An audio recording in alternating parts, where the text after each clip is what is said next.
You got an alien infestation. You got people that are vexing you. You know who to call, and it ain't the Ghostbusters. It's the Ultramarines, Eradicators, especially Tyanos Thio.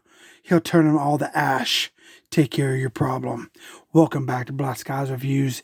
In this review, we take a look at Joytoy's Warhammer 40k Ultramarines, Eradicator, Primaris Captain, Tyanos Thio, a 1/18 scale action figure recommended for ages 15 and up because these are adult collectors, not for your little collectors. Here's a packaging it comes in. A little larger box we're used to seeing, the white and black. All that information on the front we just talked about. Top of the box, bottom of the box, and the side of the box. Other side of the box, and the back of the box showing several product images, front, back, close up, and a larger product image with all the stuff laid out in front of our captain here. And here's how he's packaged. Man, he's huge. Let's check him out. Now, if you're looking for this guy, don't forget he's actually marked as Eradicator 01. Does not have his name out there on the product images, but there's his name on the box. But don't go typing in like the search engine. You're probably not going to find it. So look for Eradicators 01. Here he is outside of packaging. First impression is he's a big boy. He can take care of business, no doubt. He's actually packaged with his helmet. So that's actually very cool. I didn't know he came with a helmeted alternate head, which is great that he does, because that's fantastic for your overall aesthetics. Let's take a look at it. Red helmet, large. You have the iron skull on his forehead, gold, black eyes. The red helmet has a black wash over it. We have some silver throughout, especially here on the bottom. For his breathing apparatus, some black vent there, green eyes. You turn his head somewhat sideways, see some gunmetal there on the side, some better of that wash on both sides there. That looks really good. Articulation, not much. He's sitting in that little seat there. There's really not a whole lot of room for that, especially now we have these extra breathing apparatuses on the side. You're not going to get much motion because of the overall aesthetics. So you can see this, like he has like the aggressor upper body armor, power armor. We have the gold skull and wings with the black wash, looking fantastic. Some black vents here on the sides. For his one pauldron, we do have this insignia here, heavy pauldron with the gold trim. This pauldron has the Ultramarines with the red skull, looks awesome. That's just painted on. Do have the gold heavy armor pauldron trim also. Here on his belt, you have this piece that's removable. It's like a casket with two white skulls in it, some spikes on the side. It's very cool. You can take that off. You can move it around and turn 360. It's just on a ball peg. Over here we have a blade. We have a brown case, gold trims. Blade comes out, black handle. Blood letter there on the base here and on the tip of it. Nice sculpt. Very cool. Looks like he has some blood on it already. How about that? These guys have been in business. It's alright. She's tried and tested for my collection. On the arm we have some buttons. Silver, red, green, blue. Very cool. Over here we have another piece. It looks like it would open, but it doesn't. But it's nice aesthetics to make it look like it does. On the knee pads we have this amazing looking design here. Then we have nothing on this leg. On the back of the character we do have, this is where his power pack goes. We have some silver up here. We have the pouches, brown, big one here with a white trim. This is removable also, and they do rotate in like a 360 rotation. And then longer one here with the cylinder. I guess I just found out where the hoses go. They go into this like cylinder on the side of his leg. Pig right in there. I'm sure that's meant to come out. But if anything, a little bit of glue. Yeah, I think the glue let go. But that's okay. big glue, no problem. It's not broke. His feet, he has that cut between. Very cool. For the articulation, arm rotates 360. This is the V2 mix match body between the armor of the aggressor. So you're not going to pretty much get any up to the T-pose. Bicep cut 360 is there. Double joint elbows. Look at that. Can't get closer than that. For the wrist, rotates 360. You got the down, up. You got the out and in, and now in between that you would need. Chest area, we have a rocker back and forth. Like this, and then side to side. Rotates 360, but a whole bunch of stuff in the way. But is there if you want to take all the gear off to reach that spinning motion. We have 360 thigh cut right here. Yep, it's there on both legs, double jointed knees. And then we have the feet that pivot down, pivot up on the toe. We got the rocker side to side. And you might be able to get a 360 all around if you force it past this cylinder piece here. But other than that, I just probably just went off. Know your tolerances. If you push it too far, they pop off, which is okay because that way, if it pops off, engineered to pop off, then we know it's not going to break off. So that's a good thing. All right, I got to do that behind camera. All right, there it is. What happens is if when you're trying to push on it, the ball joint kind of like moves. You kind of hold it super tight against you, so it doesn't give it any range for it to move to pop in straight. So there he is, looking good. Got to put a little glue on there, but that's okay. It's a side view, the back, the side. It's a close up. That chest is very nice. It's the top of him. How bulky he is. It's the bottom. Key features is like the knee pad, the accessories, the knife, the pauldrons. Fantastic. The hoses on the back, and then your accessories there. So that's not all he comes with.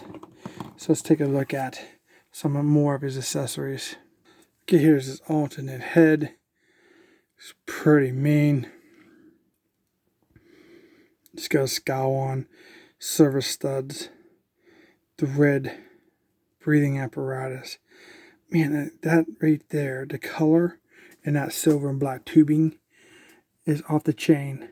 That's really realistic to me. I don't know if you can tell through the camera, but that's probably one of the best looking paint jobs I've seen on a Warhammer figure. We got the same kind of paint there. Follows through on the back. All the red part of his helmet versus all these silver little cylinders and studs and brackets here. And then the eye optics. You can see how like this stands out versus the eye optics, the green lens. That's really nice head sculpt. This is the head sculpt. I'm assuming it came with that. I was really surprised to see that extra helmet. That's super cool. Comes with an alternate hand, a fist, a gripping hand, which these are all super stiff. You need a hair dryer for these V2 bodies. And then we have the open hand, which is great in my opinion. And then you have the pointing, giving direction hand that we're used to starting to see a lot, the same hands in the same figures, but in their color scheme. But the real prize of this is the new accessory for our Eradicator. And here it is. This is he has Fury right on his flamethrower. This is insane. I can't even tell how huge this thing is. But we have the same great aesthetics that matches the rest of the Ultramarines. The gunmetal, the fly black. And then we have the ribbon Fury on it. the hose. Then we have the business end. We have the copper with the burnt marks on the front from he turning everything he sees to ash. The other side of that. That's fantastic. Don't see any moving parts on this at all. Here's actually the connectors. Dual connectors here. It's like it's, you know, actually very realistic. Pull, you know, stick them on and turn them and tighten them. This is rubber hose. We have a connector here, like a piece of hose to wires together. There's another one done in silver. As we move down here, we get into the connector piece for the power pack. Same type of connectors. Now this is probably the output of his power pack, and this is more likely is probably his fuel source here. We have some type of tubing here. Might be the tube that feeds the fuel to flame the Fury flamethrower. That's pretty awesome in detail. It's like a dual intake maybe, because you have two wires, so you have an intake here, intake there, and then you have your tank. Some silver dots through there. This is huge. We do have the gunmetal jetpacks. I'm not sure how that's going to even work. Having something as a fuel source right there, you want to unite that. That's just this, I don't know, even pressure maybe could set that thing off. I don't know. Then we have some silver there, silver studs throughout the back. Let's see how well we can do this. Get a lot of resistance there if you hear that.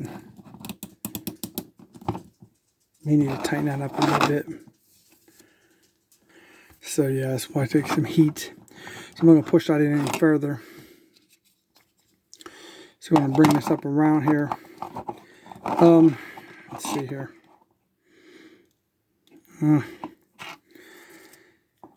Let's see if I can try to get it in his hand without breaking it, without heating it. Probably shouldn't do this, but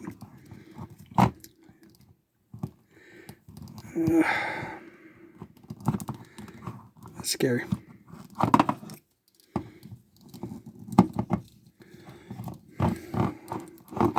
Through the wire wants a really controlled positioning of where that is in this gun.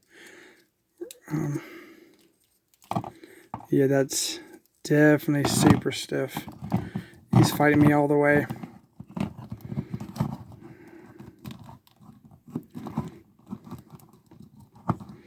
This might be too big for his little hand. You can see right there, kind of stretching for that trigger guard there. And then when you try to turn it straight, because of the hose stiffness, like you want to straighten his arm out, it wants to pull back on the weapon to bring it back to the, so you're going to have to like maybe, you know, if you had an alternate hand, maybe that open hand to bring that baby around. So positioning this is going to be very tricky with this hose. It's kind of a little too stiff. Should have been a little more flexible. But let's see if I can at least give him a pose here. Yeah, see how it always, that hose wants to pull that weapon back. So there he is for the most part. I'm not going to waste more time fiddling with it here on camera. But you can see, you can get him to hold it. It looks, you can see how massive that weapon is compared to that massive figure. Pretty cool. Alright, there he is. Final thoughts. He's a beefcake. He's a big guy. He looks awesome.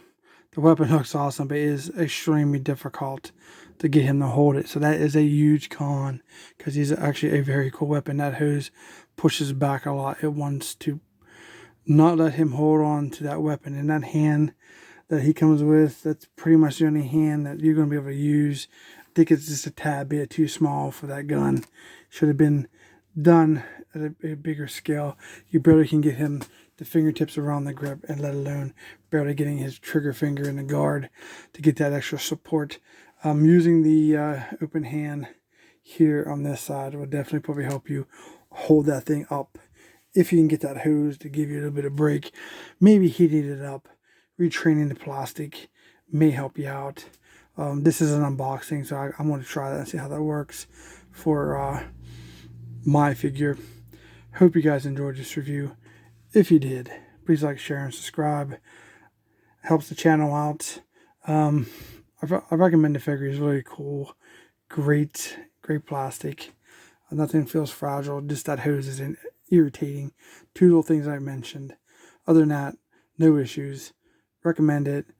Comment down below what you think. Thanks for watching. I will see you in our next review.